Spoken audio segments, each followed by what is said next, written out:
Hello and good afternoon. My name is James, and today we're going to talk about pulse oximeters. Now, as a COVID survivor, one of the most amazing things that really kept me alive was knowing my pulse oxygen percentage.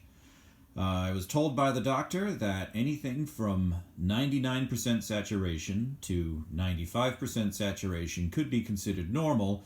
95 is starting to get iffy. By the time you hit between 95 and 91, there's a problem that needs to be checked out. If it falls below 95, you do need to contact your doctor. If you hit 91, I was told to go directly to the emergency room. So keep that in mind. My pulse ox while I was sick with COVID went down to 84, and at that point, you really notice it. I couldn't climb a flight of stairs. So you get out of the hospital or you want to monitor your oxygen content. Back in March, finding a decent pulse ox machine was very hard to come by. The workaround for that was to find a commercial machine. And this is what's known as a Masimo, there we go. Radical pulse oximeter. You can find these on eBay now for not very much. I think I paid $99 for this one. And this video is how to put it together. So, you're going to get your Masimo, or Masimo, I'm never going to pronounce that right, box, which consists of the core unit, a portable unit, and two cables. One connects directly to the machine, and the other connects to the sensor that you're going to be putting on your finger. So, the first thing to do is you're going to slot this in on the right-hand side, and then click it on the left.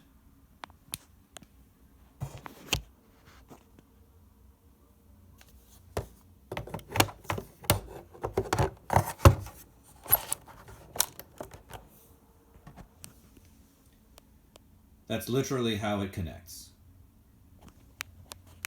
On the back, you'll see a whole bunch of different ports. We are not concerned with any of these. The only thing that we are concerned with is the power cord. So, take your power cord plugs in, just like you're connecting a computer.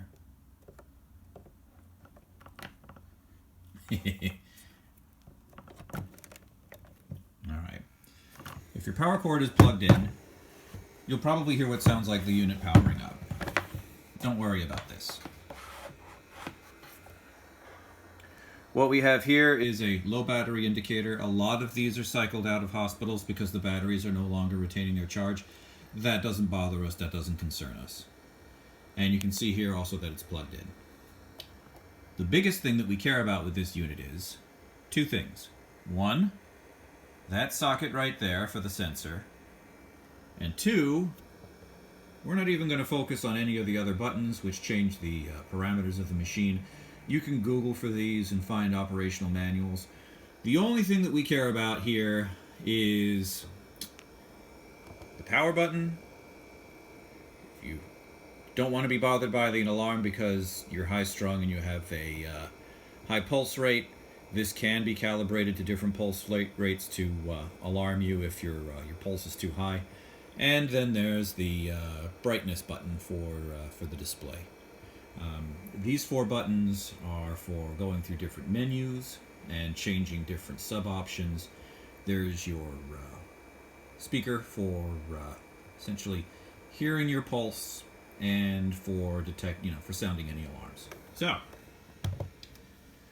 you'll find on the sensor, this is what goes on your finger, okay? Sensor ends with a nice plug like this. Notice that it is sort of similar to an old RGB monitor plug, and that it can only go on one way. here is the other cord that essentially attaches to the unit. You'll notice two ends. One has a really cool plastic door that flips up and back. Notice the nail under the plug. So let's see if I can actually do this while holding the camera here. So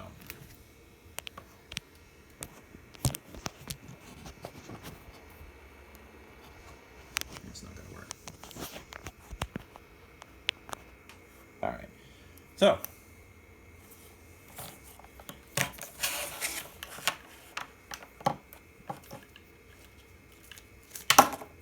grab your sensor. Okay. Grab the other cable with the plastic. This literally connects like so. This plastic guard stops it from separating. Just fold that over. Now you've got one unified cable that has this plug. Again, note it can only go one way. On one end, and the sensor on the other.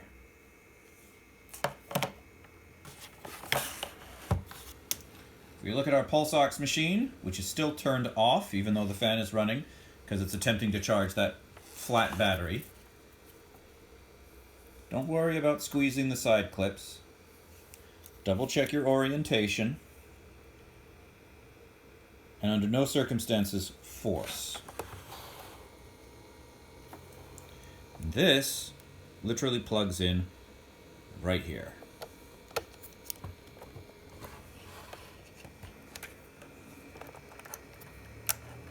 You'll hear two clicks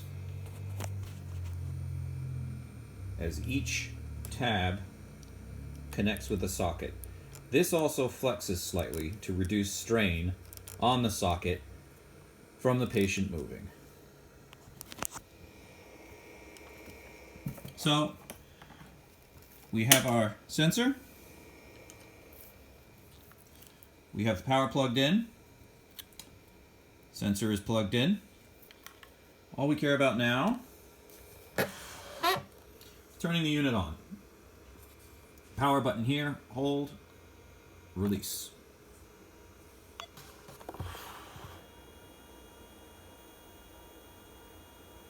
And there we are. The bottom line is heart rate. The top is pulse ox. And the alarm here is set at 87.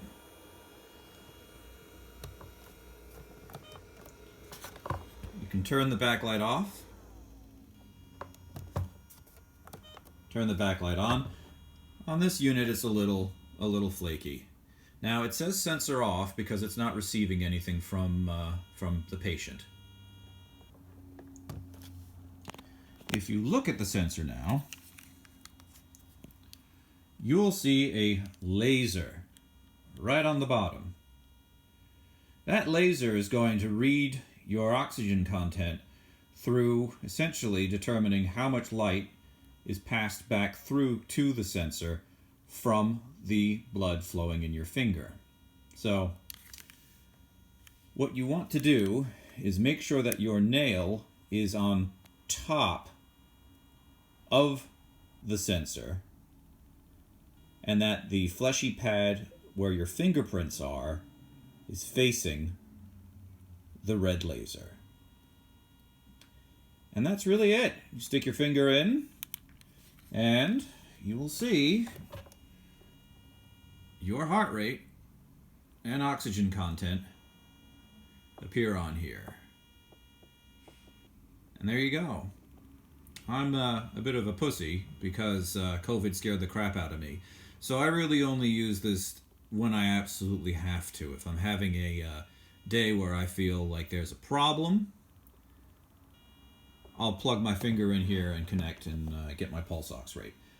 As for now, I'm not going to do it because, again, I'm a little chicken shit about that. So, turn the unit off after you're done. there you go. Just hold down the power button again. And as you can see, there's a light over here saying that we're still plugged in. It's a great unit. It's highly accurate. It's more accurate than the units that I found available on CVS and Amazon. It's bulky.